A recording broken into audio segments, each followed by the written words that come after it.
selesai. Baik, Ibu absen dulu ya. Ada yang tidak hadir? Ada, Bu. Siapa? Desta sama Dwi. Desta sama Dwi ya. Ada Keterangannya, keterangannya? Bu. Isi dua-duanya. Iya, Bu. Sudah kirim surat ya?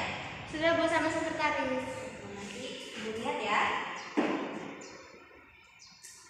Ya mohon maaf ya, kemarin Ibu belum sempat hadir ya minggu lalu dikarenakan Ibu mantan suami di Singapura.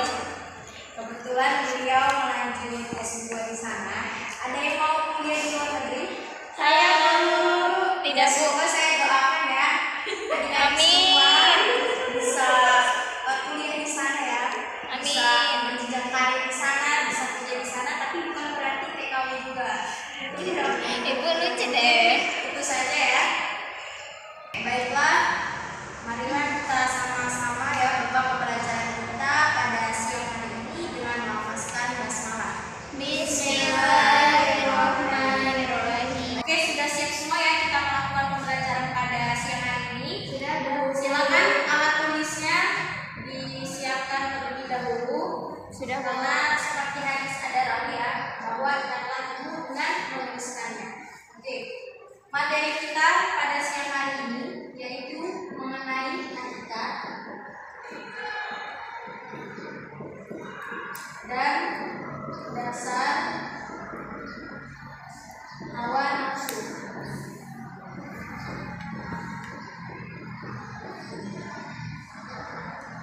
Baik, yang pertama kita menuju ke hakikat dulu.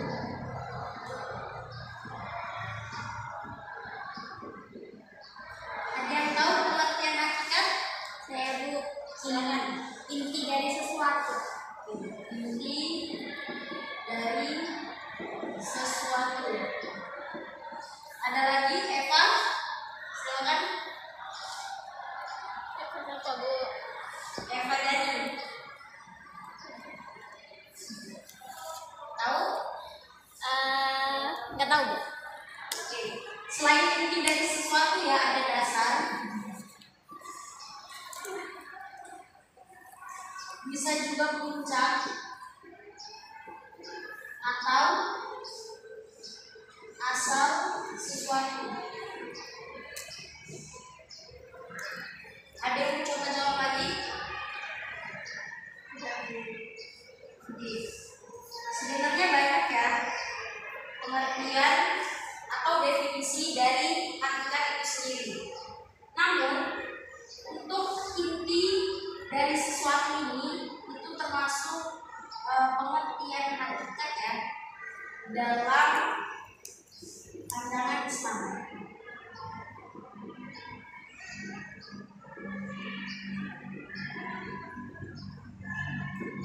Sedangkan untuk dasar atau puncak asal sesuatu itu berasal dari KBBI. Maaf ya, untuk dasar ya, kalau pengertian dasar itu dalam KBBI-nya.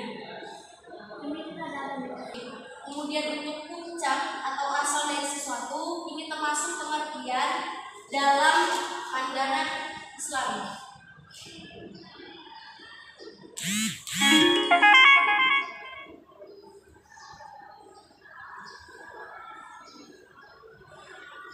Kemudian dari KBBI ya, selain dasar itu juga bisa inti sari. Kalau misalkan adik-adik dulu pernah belajar bahasa Indonesia ya, pasti tahu nih inti sari. Kalau dalam KBBI itu inti sari, kalau dalam pandangan Islam itu inti dari sesuatu. Sampai sini paham? Paham, Bu.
Kemudian juga ketika dia sudah menjadi seorang polisi, dia itu tidak boleh sombong.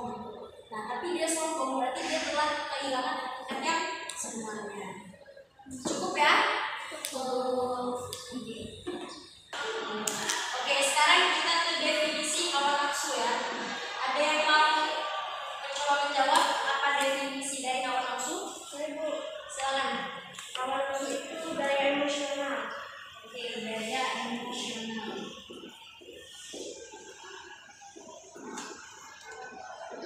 Benar ya. Oke, jadi kalau menurut Imam Ibnu Qayyim al-Jauziyah rahimahullah ya, bahwa hawa nafsu ini adalah kecondongan jiwa terhadap sesuatu yang dia selaras dengan keinginannya. Condong kemana ya? Pastinya condong kepada kebaikan maupun keburukan. Kemudian Asy-Syafi'i rahimahullah berkata bahwa hawa nafsu ini ya, hawa nafsu ini disebut juga dengan al-hawa. Ada yang tahu disebut al-hawa kenapa? Adik SMP-nya pernah mondok? Pernah ya? Oke. Jadi beliau mengatakan ya, hawa nafsu ini disebut juga al-hawa.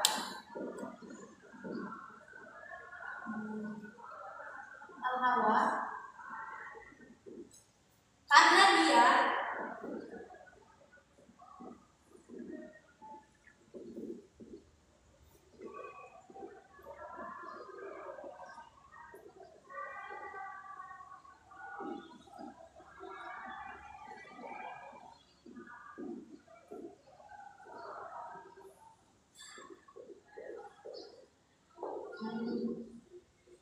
disebut al-hawa ya, hawa nafsu. Kenapa disebut dengan al-hawa? Karena dia bisa menjerumuskan pemiliknya ke dalam neraka. Berarti di sini dia yang terkendalikan oleh hawa nafsunya, bukan dia yang mengendalikan. Seperti itu.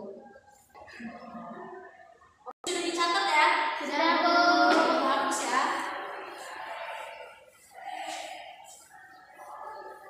Nah, dari yang sudah Ibu jelaskan tadi ya mengenai pengertian, definisi dan lain sebagainya. Jadi hawa nafsu ini ya lawan atau kawan?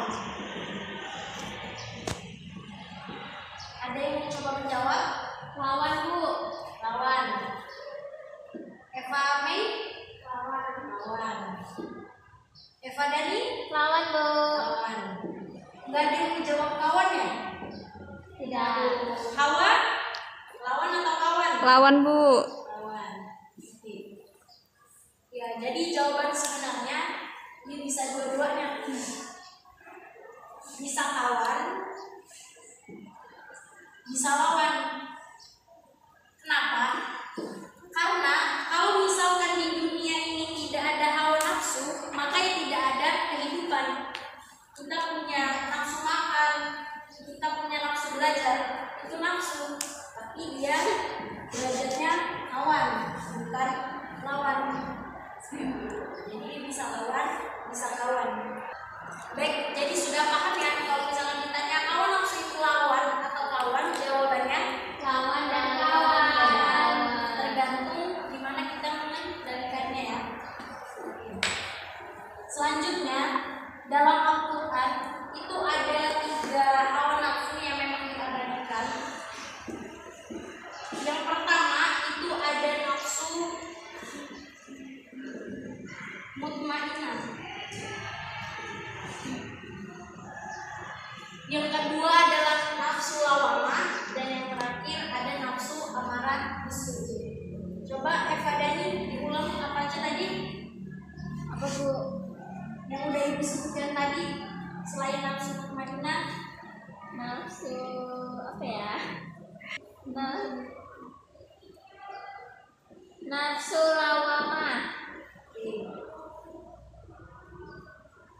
Satunya Nafsu amarah bisu'u.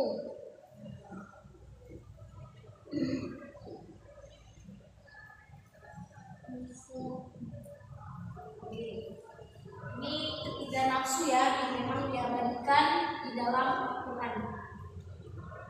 Ini perhatikan baik-baik ya. Nanti suatu waktu Ibu akan tanya lagi ya, walaupun bukan materinya pembahasan ini lagi. Baik. Jadi untuk nafsu mutmainnah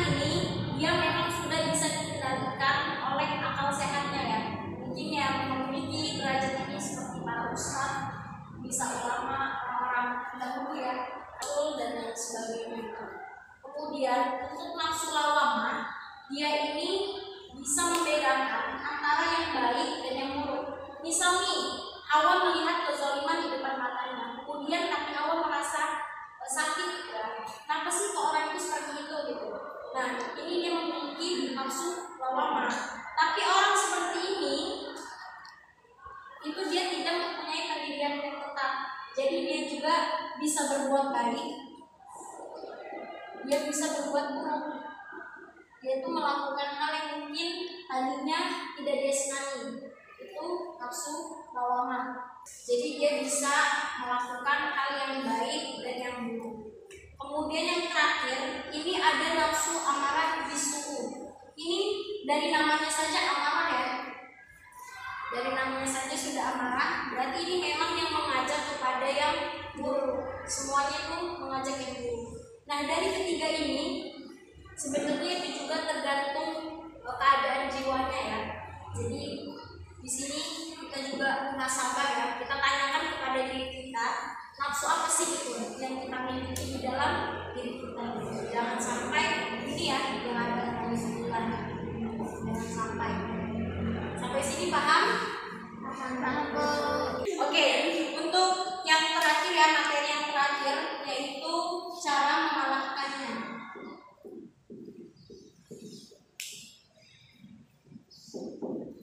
Nah, di sini ada trik ya, cara untuk mengalahkan hawa nafsu ini tadi. Jadi ada trik khusus yang diberikan, apa yang diberitahu oleh Ibnu Athaillah dalam kitab Al-Hikam, bahwa kalau misalkan kita mau mengalahkan hawa nafsu, kita harus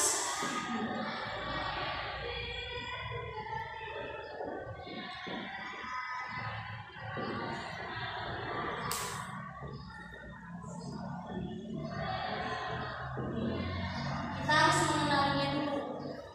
Gimana cara mengenalinya? Yaitu apakah hawa nafsu itu ajakan Allah atau bukan. Yang pertama, pilih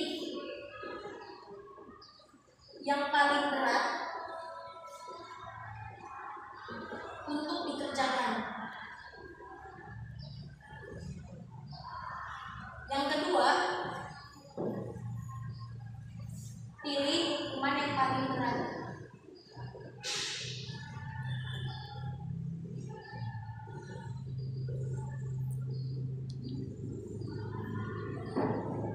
Ini dia kedua ini. Contohnya, misalkan kita lagi nongkrong di kafe, tiba-tiba udah ajan aja, pasti kan perasaan kita kayak, aduh, udah ajan aja nih. Nah, ini dia, pilih yang paling berat untuk dikerjakan. Itulah cara kita untuk mengalahkan hawa nafsu. Mungkin itu saja ya materi dari Ibu. Ada yang ingin tanyakan? Ibu mau bertanya, Bu? Ya, silakan. Saya mau bertanya, Bu, bagaimana cara Ibu mengatasi hawa nafsu yang ada di dalam diri Ibu selain yang Ibu jelaskan tadi? Pertanyaan yang bagus ya. Jadi selain saya memakai triknya dari Ibnu Athaillah yang mengenali hawa nafsu, yang kedua saya berpuasa. Tapi ingat ya, lagi-lagi kita berpuasa bukan karena apa-apa, tapi karena Allah. Jadi misal nih, saya pengennya makan terus. Dalam dunia kesehatan kan makan terus juga itu tidak baik ya. Bahkan dalam pandangan Islam pun makan terus itu juga tidak baik. Karena apa? Karena yang pertama, dia bisa membuat kita menjadi malas. Yang kedua juga membuat kita untuk menyulitkan kita. Ya sama sih, malas membuat kita untuk beribadah. Jadi kalau misalkan sudah timbul ya rasa ingin terus makan gitu, mungkin karena stres atau lain sebagainya, maka saya akan berpuasa. Mungkin ya baik, mungkin itu aja ya penjelasan dari saya dan pertanyaannya. Untuk mengingat atau menguatkan ilmu yang telah kita dapat tadi ya, Ibu akan nanya ya. Oke, Ibu akan tanya terhadap kalian mengenai dasar hawa nafsu tadi yang diabadikan itu ada 3. Apa saja? Ada yang mau mencoba menjawab? Nafsu apa saja? Iya, Bu. Silakan. Nafsu mutmainah, nafsu lawamah, dan nafsu, amarah, bisu. Siapa tadi namanya? Cynthia, Bu. Cynthia ya. Catat ya sebagai tambahan nilai. Kemudian tadi kan hawa nafsu ya, itu disebut juga al-hawa. Ada yang mau mencoba menjawab? Kami Sedang menjerumuskan pemiliknya ke neraka. bentar ya, bagus. Mungkin itu saja ya pembelajaran kita pada siang hari ini. Semoga dapat bermanfaat. Dan lagi-lagi ya, suatu saat ibu akan tanya lagi ya materi yang sudah kita pelajari hari ini. Seperti biasanya ibu akan tanya lagi nantinya. Mungkin itu saja. Ibu akhiri. Wassalamualaikum warahmatullahi wabarakatuh.